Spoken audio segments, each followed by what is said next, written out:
It's 9:47 now. He's the guy responsible for so many of your childhood memories. Ron Campbell has been an absolutely amazing artist, collaborating on all kinds of works.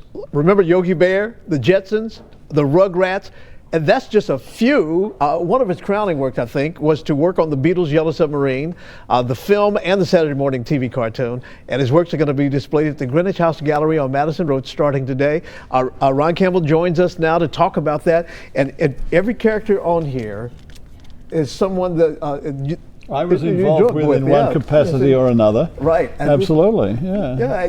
Now, tell us about how it came to be that you worked on the Yellow Submarine film.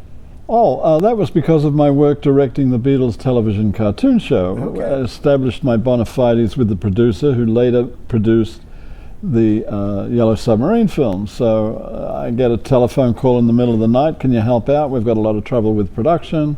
So I did. All I did was animate on that film, though. Just animate, and the difference in that would be, explain what you mean when you just... The thing that people love about the Yellow Submarine so much is the spectacular design work involved in it. And I had nothing to do with the design work. I just made some of the characters appear to live. Yes. That's all. Well, that's an accomplishment in and of itself. I mean, it was fun, it's a little different because you didn't have computers to aid you at that time. Yeah, but also I can tell you that if somebody had have told me while I was doing that animation that I would be talking to you 50 years later, I would have said, you're nuts. I would never have believed it. Now, you knew from doing directing the Beatles Saturday morning cartoons, just what a phenomena they were. So you had to have some sense of what... Yes, I had learnt that they were, but when I was asked to direct the show, I had no idea who the Beatles were even. It was so early in their career, and I was not taking too much notice of popular music.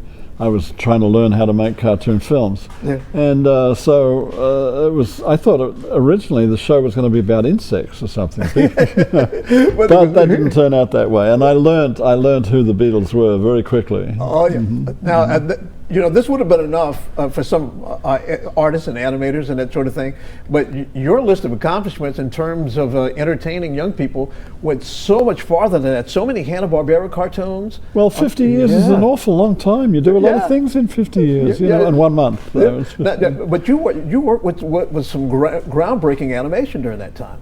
I guess I did. You know, for the most part, we were just sort of enjoying ourselves. You know, we had no idea, really, or no. What I've learned in my retirement, as I'm going around the country doing paintings and exhibiting paintings and selling paintings, I get to meet the actual audience who were once just numbers on a page. Right. And that has been an extraordinary final chapter for me in my life, and it's been a wonderful experience. And we've got a short time left, but I have to ask you this. I asked you this during the commercial break. Yes, John. And that is, tens of millions of people have seen what you've done. Well, yeah. I mean, just on one show alone, my early work in the opening season, say, of Scooby-Doo, you could go to Afghanistan and stick a drawing of Scooby-Doo into a tent and show a child, and that child's going to break out in a grin. I think Scooby-Doo's known almost as well as perhaps Mickey Mouse, perhaps not quite, but almost as well. So. And you had a hand in that. Yeah, the very first year, and subsequent years too. But that's absolutely phenomenal. But Ron Campbell, thank you so much for coming in. And some of your work is going to be exhibited at the Greenwich House Gallery on Madison Road in Hyde Park starting tonight. And thank you so much, sir. No, thank you, John. All right.